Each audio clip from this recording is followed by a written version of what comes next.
Hi, it's Sandy Wyllie. Welcome to my mental health channel where I will wipe away the stigma of mental illness by talking about my own personal struggles, having borderline personality disorder, post-traumatic stress disorder, anxiety and depression. I talk about narcissism and schizophrenia, and I wrote a book, my childhood memoir, Life with My Schizophrenic Father. I also talk about my unethical psychologist who I've had inappropriate, unethical sexual relationships with, love outside the boundaries, emails of an unethical psychologist, love bombed, sexually exploited. The links to all of my books are down below in the description, and they're available for your purchase on Amazon.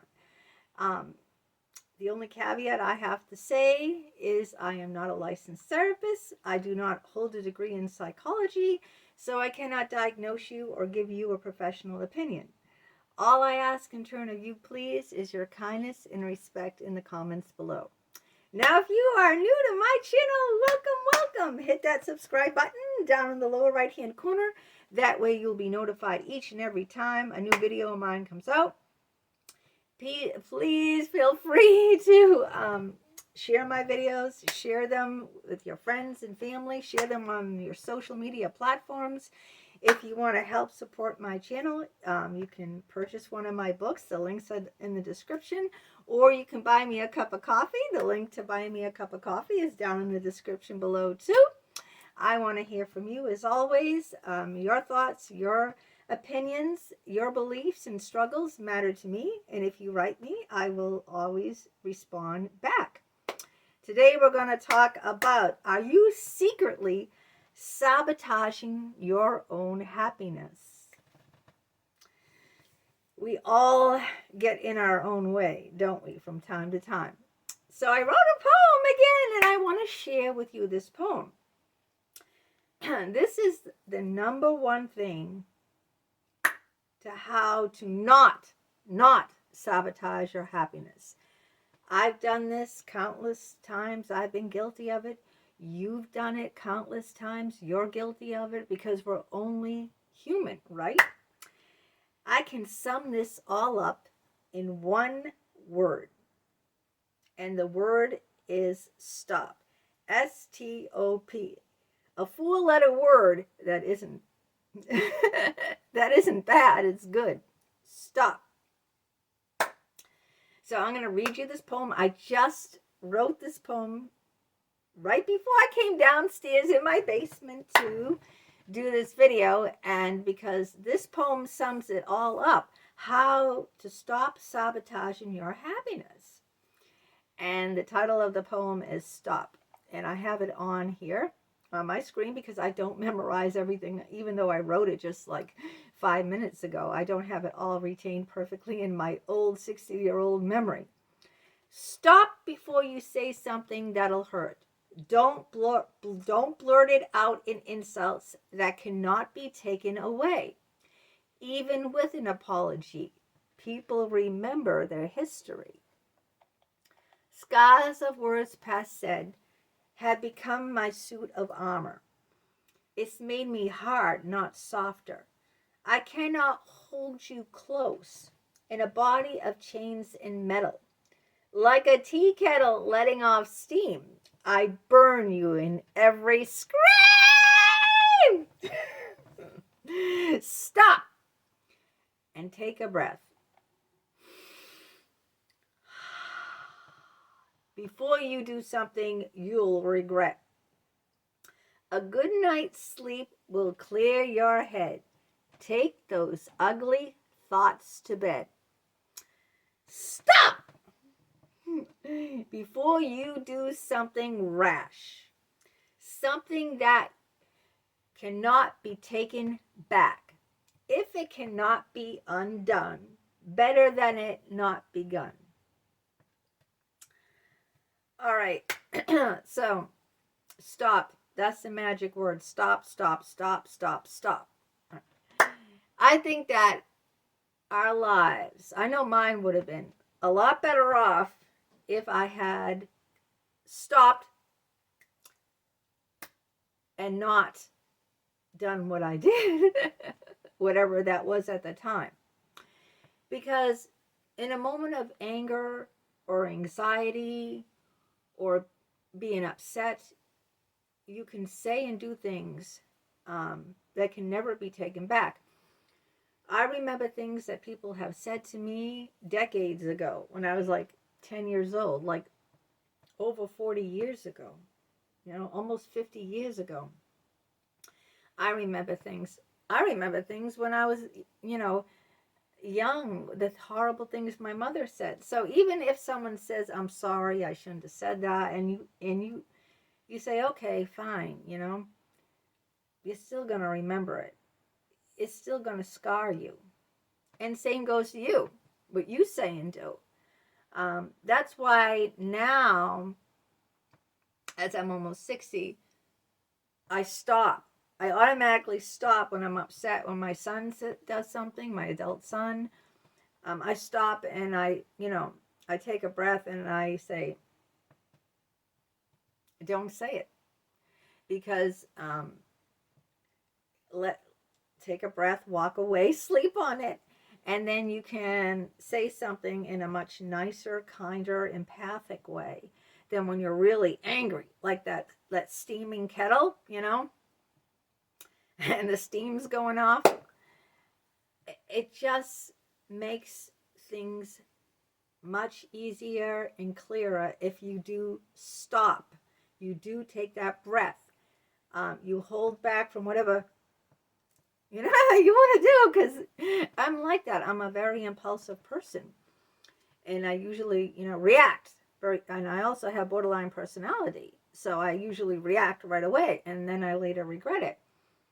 And this goes for anything and everything in life. Just stop. You don't have to do it. Ask yourself, do I have to do this right now? Do I have to write this nasty email right now? Do I have to tell this person to fuck off right now? Do I have to walk off this job? My boss is really, upset with me, not treating me fairly, whatever, da-da-da-da. Do I have to, it's better to think things rationally over when you're in a different state, when you're not in that emotional state. And if I had made decisions in my life, if I had stopped, if I had taken a breath, if I have slept on it, even if you have to sleep on it night after night, until you're in a different state. And you know what I'm talking about, because you know what kind of state you are when you're in that reactive state, when you're going to do something that you're going to regret doing or you're going to regret saying. It's better just to stop. And stopping, will improve your life. It will, if you're in the ocean of life, there's always going to be waves, all right? That's what it is to be part of the ocean. What you have to do is learn how to ride out the waves. You have to learn how to ride out the waves, or what happens? You drown, okay? If you don't ride the waves, then you drown. And the best way of riding the waves and not going under is just calmly step away from it. Stop and step away, and not do what you're being triggered to do. Because I get triggered all the time, I wish that I had learned this stop method before, years ago, and I would have stopped me from doing a lot of things that I deeply regretted doing if I had just, stopped, walked away from it, taken a breath, thought it over. It could have avoided a lot of harm to people. I could have avoided doing a lot of things that I deeply regretted, like getting involved with my unethical psychologist, Dr. 𝗵𝗂𝗶𝗃𝗲𝗲. I just acted very impulsively. I acted very emotionally. I never really stopped and thought about, what's really going on here? Why is my psychologist dumping all his problems onto me?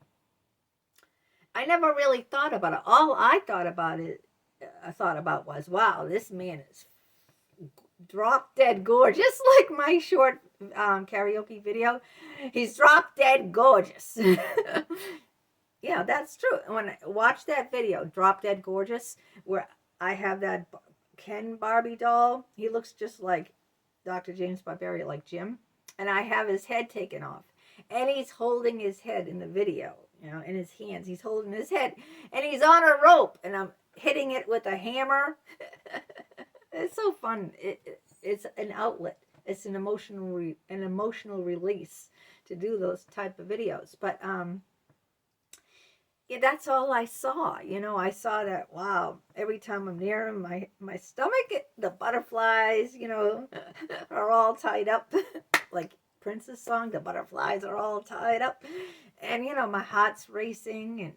And, he's got these big muscle biceps, 6-pack, tight, jet black hair, gorgeous big doe eyes, megawatt smile.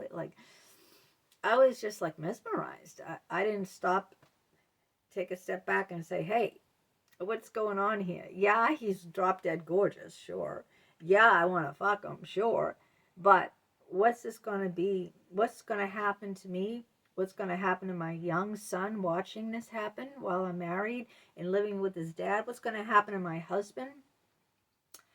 What's gonna, I never stopped and stepped away from it and said, okay, yeah, the guy's drop dead gorgeous. Yeah, I've never had sex with someone with a PhD, with a doctorate degree, who had all this money in $1 million condo, who drove, I don't know, a very expensive sports car, and who looked this drop dead gorgeous. Never. I have never, ever dated a guy this drop dead gorgeous in my life. He was drop dead gorgeous. But aside from all that, I should have, but when you're in the middle of it. But what I'm trying to say to you is stop. Stop, stop, stop. Take a breath. Take a step back. And you are getting in the way of your own self, of your own happiness. Because I didn't have to do this, right?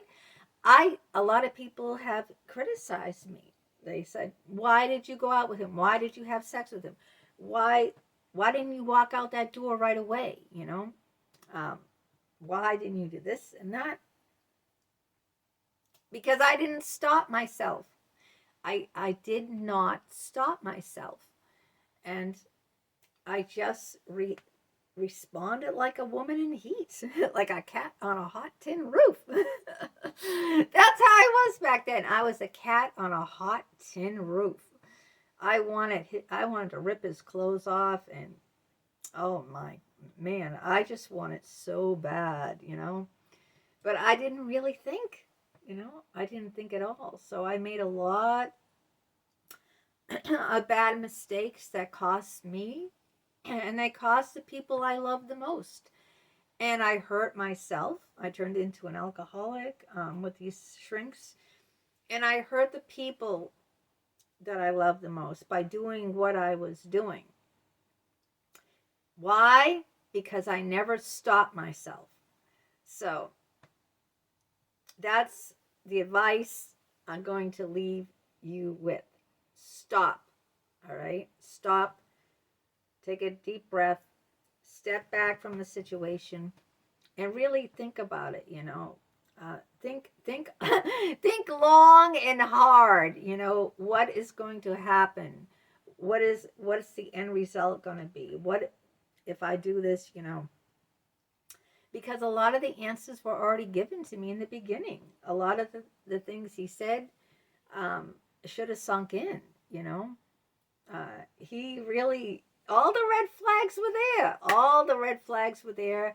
And I would not listen. And I would not pay attention because I didn't stop. I went full steam ahead. Like a locomotive. I went full steam ahead. So I hope